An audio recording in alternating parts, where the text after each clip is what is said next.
안녕하세요. 오늘은 요한복음 14장 1절부터 4절까지의 말씀, 우리가 지난번에 이어서 오늘도 함께 묵상해 보도록 하겠습니다. 본문 말씀, 요한복음 14장 1절부터 4절까지 제가 먼저 읽어 드리겠습니다. 우리 주님의 말씀입니다. 너희는 마음에 근심하지 말라. 하나님을 믿으니 또 나를 믿으라. 내 아버지 집에 거할 것이 많도다. 그렇지 않으면 너희에게 일렀으리라. 내가 너희를 위하여 거처를 예비하러 가노니 가서 너희를 위하여 거처를 예비하면 내가 다시 와서 너희를 내게로 영접하여 나 있는 곳에 너희도 있게 하리라. 내가 어디로 가는지 그 길을 너희가 아느니라. 아멘. 우리가 지난 시간 본 것처럼 주님께서는 십자가 죽음을 앞두고 제자들에게 계속 그분 자신의 죽음에 대해서 말씀하셨습니다. 그리고 이 말을 들은 제자들은 마음에 큰 근심이 있었습니다. 왜냐하면 자신의 사랑하는 주님께서 자꾸 죽으신다 그렇게 말씀을 하시니까 당연히 그들의 마음에 근심이 있었던 거죠. 근데 주님께서는 이런 그들에게 너희는 마음에 근심하지 말라. 하나님을 믿으니 또 나를 믿으라. 이렇게 말씀을 하셨습니다. 무슨 말씀일까요? 주님은 지금 하나님께서 너희의 하늘 아버지시고 또 나도 하나님과 동일한 너희의 영원한 구세주이기 때문에 너희가 하나님과 나, 즉 너희의 구세주를 믿는다면 너희는 전혀 근심하지 않아도 된다. 이렇게 말씀을 하신 거죠. 하나님과 내가 너희를 영원히 지킬 거고 영원히 구원할 거다. 근심하지 말라. 이렇게 말씀을 하신 것입니다. 그리고 주님은 또 이어서 제자들이 근심하지 않아도 되는 또 다른 이유를 말씀하셨습니다. 2절 말씀 보시면 내 아버지 집에 거할 곳이 많도다. 그렇지 않으면 너희에게 일렀으리라. 내가 너희를 위하여 거처를 예비하러 간다. 이렇게 말씀하셨습니다. 즉, 제자들이 주님의 죽음에 대해서 근심하지 않아도 되는 이유를 주님이 뭐라 밝히셨습니까? 주님께서 죽으시는 목적이 제자들과 또 더 나아가 우리를 그분의 영원한 집, 즉 하나님 아버지의 영원한 집으로 이끄는 것이기 때문에 주님은 제자들과 우리에게 근심하지 말라 이렇게 말씀을 하신 거죠. 그리고 주님은 하나님 아버지의 집에 우리의 거처를 마련하면 그분이 다시 오셔서 우리를 그분께로 영접하고 주님께서 계신 곳에 우리도 거하게 하겠다. 이렇게 말씀하셨습니다. 3절 말씀 보시면 가서 너희를 위하여 거처를 예비하면 내가 다시 와서 너희를 내게로 영접하여 나 있는 곳에 너희도 있게 하리라. 이렇게 말씀하셨죠. 그리고 이는 주님께서 나는 얼마 후에 죽을 거다. 이렇게 말씀하셨지만 그분이 다시금 죽음에서 살아날 것을 말씀하신 것이었습니다. 왜 그럴까요?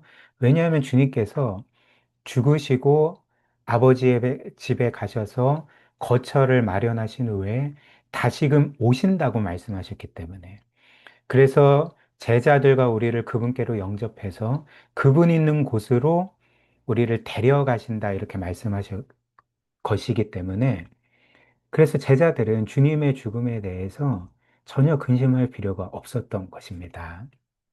이해되시죠? 그리고 주님께서 그분의 죽으심으로 하나님 아버지의 집에 우리의 거처를 마련하시고 우리를 그곳으로 이끌어 주님과 함께 살게 하시겠다는 이 말씀은 단지 우리를 그분의 집에 초청하시겠다는 말씀이 아닌 거죠. 오히려 주님은 뭐라 말씀하신 것입니까? 우리를 초대하여 그냥 며칠간만 거기에 있는 게 아니라 우리를 하나님의 집의 일원으로, 즉 하나님의 가족으로서 그분의 집에 영원히 살게 하시겠다고 말씀하신 것이었습니다. 이것이 거처를 예비하신다는 우리의 방을 만드시겠다는 그 말씀의 의미인 거죠. 그래서 주님은 제자들에게 이 모든 말씀을 말씀하시면서 너희는 이제 근심하지 않아도 된다. 이렇게 말씀을 하시는 것입니다. 그렇다면 이제 이 모든 말씀에 비추어서 주님께서는 지금 제자들에게 또 우리에게 그분의 죽으심의 목적을 뭐라고 밝히신 것이었습니까? 주님은 그분이 죽으시는 목적을 죄인들인 우리가 이제 하나님의 자녀가 되어서 하나님의 집의 일원으로서 그 집에서 영원히 살게 하시는 것으로 말씀하신 것이었습니다. 우리의 구원이 하나님의 집에 영원히 사는 거죠. 우리 주님의 집에 주님과 함께 영원히 사는 것이라고 말씀을 하신 것입니다. 그렇다면 주님의 이 말씀은 저와 여러분들이 받은 구원의 본질이 어떤 것인지를 잘 보여주지 않습니까? 저와 여러분들의 구원은 단지 우리의 모든 죄가 용서받고 우리가 영원한 형벌을 면한 것만이 아닙니다. 혹은 저와 여러분들의 구원은 그냥 우리가 언젠가 죽으면 단지 천국이라는 장소에 들어가는 것만도 아닙니다. 성경은 놀랍게도 우리의 구원을 우리를 영원히 사랑하시고 우리를 기뻐하시는 그 하나님 아버지의 집으로 가서 그 품에 안겨서 영원한 안식과 행복을 누리는 것으로 말을 하는 거죠. 이게 저와 여러분들의 구원입니다. 그리고 이는 하나님을 믿는 사람들뿐만 아니라 하나님을 믿지 않는, 그래서 믿든지 안 믿든지 이 세상 모든 사람들의 그 근원적인 갈망이 궁극적으로 성취되는 것임을 알고 계십니까? 저와 여러분들, 또 이 세상 모든 사람들의 근원적인 갈망이 무엇일까요? 그것은 한마디로 하면 자신이 진정으로 궁극적으로 쉴 수 있고 궁극적으로 행복할 수 있는 집으로 가는 것입니다. 그런 집으로 돌아가서 사는 것입니다. 이는 바꿔 말하면 저와 여러분들을 포함해서 이 세상 모든 사람은 자신의 집에, 내 집에 있어도 아직 나의 진짜 집에 이르지 못한 것과 같은 경험을 하게 된다는 거죠. 즉, 사람들은 집에 있어도 여전히 인생이 고단합니다. 또 여전히 해결되지 않는 많은 문제들을 안고 살아갑니다. 또 여전히 충족되지 않은 갈망들이 우리 안에 있음을 경험하게 되지 않습니까? 집에 있어도 이런 것들을 경험합니다. 심지어 우리는 우리 집에 있어도 때로는 함께 사는 가족들에게 고통을 겪기도 하고, 혹은 내가 집에 있음에도 불구하고 병으로 몸이 아플 때도 있고, 마음이 아플 때도 있지 않습니까? 그렇게 되면 우리는 정말 집에 있어도 내가 궁극적으로 안식할 수 있는, 행복할 수 있는 진짜 집을 바라게 된다는 것입니다. 이게 모든 사람의 근원적인 갈망입니다. 그렇다면 사람들은 왜 각자의 집에 있어도 이런 경험을 하게 되는 것일까요? 그 이유는 간단합니다. 이 세상이 우리의 진짜 본향이 아니기 때문에. 이 세상, 내가 지금 살고 있는 집이 나의 진짜 궁극적인 집이 아니기 때문에 그렇습니다. 성경에 따르면 원래 사람이라는 존재는 창조주 하나님 안에서 그리고 그 하나님과 올바른 관계 안에 머물 때에만 참된 생명과 행복을 누리도록 그리고 그렇게 살도록 창조된 존재입니다. 그러므로 이 땅에서 아무리 호화로운 대저택에서 살거나 아니면 그런 아파트에 살지라도 하나님이 없으면 그곳은 우리의 궁극적인 집이 아닌 거죠. 바로 하나님께서 그리고 하나님이 계신 곳이 우리의 진정한 본향이자 진정한 집이십니다. 그래서 정확히 정의하자면 하나님 자신이 저와 여러분들의 궁극적인 본향이자 집이신 거죠. 따라서 천국도 하나님이 계시지 않으면 그것은 우리의 궁극적인 본향, 우리의 궁극적인 집이 아닌 것입니다. 거기에는 궁극적인 안식과 평안과 행복이 없는 것입니다. 그래서 역사상 가장 위대한 교부라 불리는 아우렐리우스 아우구스티누스는 그의 고백록이라는 이제 가장 유명한 저서 중에 하나죠. 이제 거기에서 이와 같이 고백했습니다. 하나님, 당신은 우리를 당신을 향하여 살도록 창조하셨기 때문에 우리의 심령은 당신 안에서 쉼을 얻을 때까지는 결코 평안할 수 없나이다. 이렇게 고백을 했던 것입니다. 무슨 말입니까? 하나님이 우리의 궁극적인 집이시라는 거죠. 그 궁극적인 집 안에 도달하기 전까지는, 거하기 전까지는 우리는 진정으로 평안을 얻을 수가 없습니다. 그러나 원래 우리는, 저와 여러분들은 이렇게 하나님의 가족이 되어서 하나님의 집에 들어가 살 수 있는 자들이 아니었죠. 우리 모두는 성경에 따르면 창조주 하나님께 죄를 지은 자들이었고 그분께 반역한 자들이었습니다.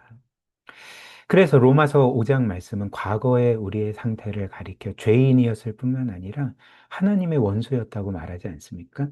그렇다면 한번 생각을 해보십시오. 누가 자기의 원수에게 자신의 집의 문을 열어주겠습니까?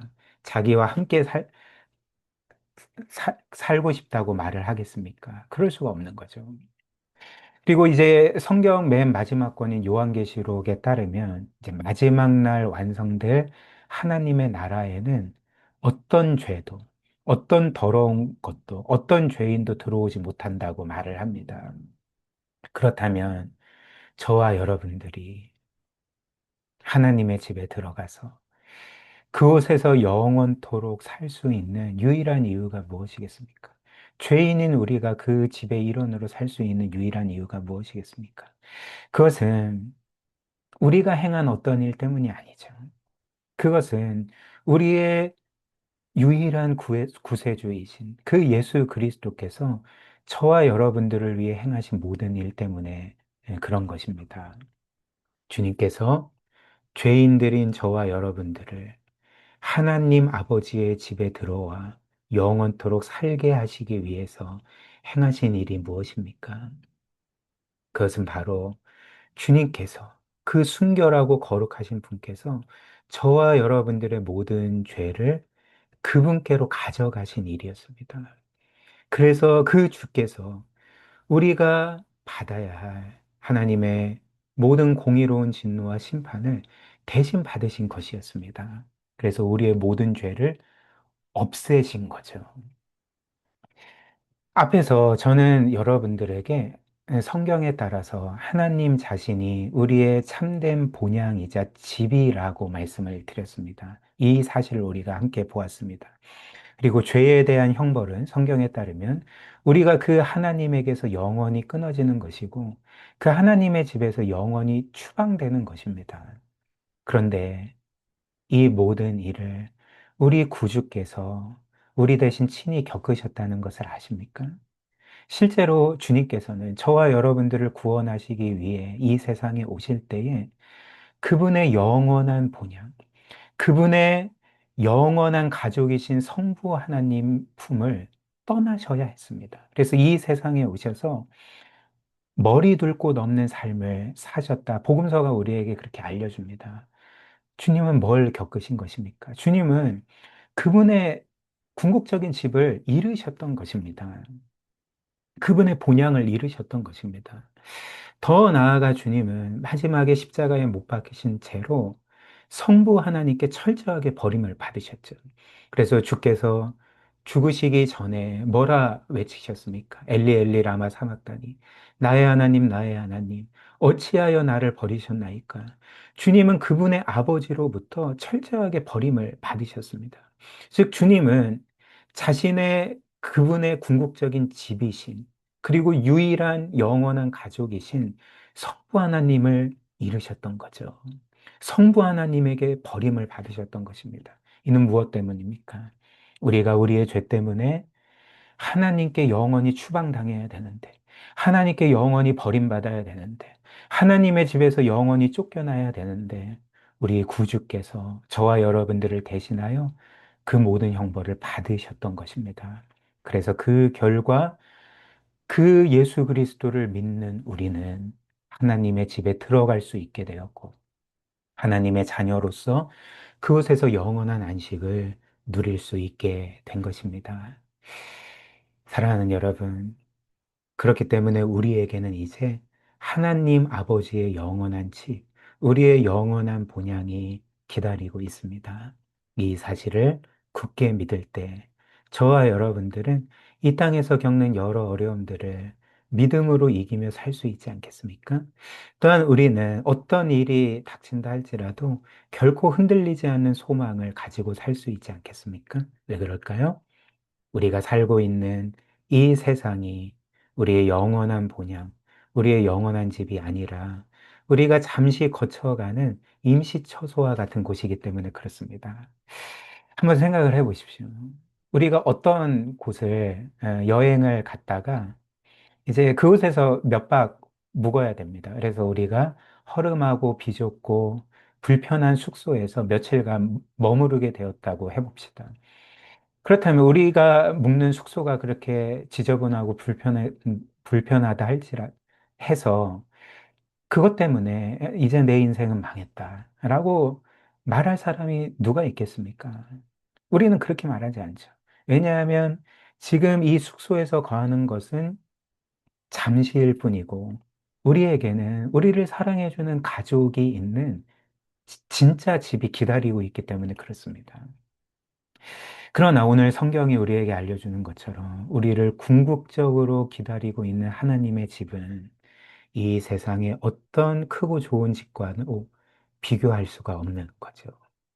이 세상에서의 우리의 인생은 영원과 비교하면 한 점에 불과하고 찰나의 순간과 불과합니다. 우리를 영원히 사랑하시는 하나님 아버지와 우리 구주께서 저와 여러분들을 기다리고 계십니다. 또 우리의 영원한 집이 우리를 기다리고 있습니다. 그렇다면 우리는 이 사실을 굳게 믿고 우리의 영원한 하늘 아버지와 우리 구세주 예수 그리스도와 우리의 영원한 본향을 바라보면서 이 땅에서의 어려움들을 넉넉하게 이기며 살 수가 있는 거죠. 우리 함께 오늘 말씀 기억하며 기도합시다. 주신 말씀처럼 이 땅에 거할 동안 우리의 영원하신 하늘 아버지, 또 우리의 구세주 예수 그리스도, 또 그분이 우리를 위해 예비하신 영원한 본향 집을 바라보며 믿음의 신실한 삶을 살아갑시다. 그리고 그렇기 때문에 이 땅에 거할 동안 우리가 하나님의 뜻을 따라서 신실하고 충성스러운 삶을 살다가 그분께로 나아가는 우리 모두가 되게 해달라고 우리 함께 기도하도록 하겠습니다.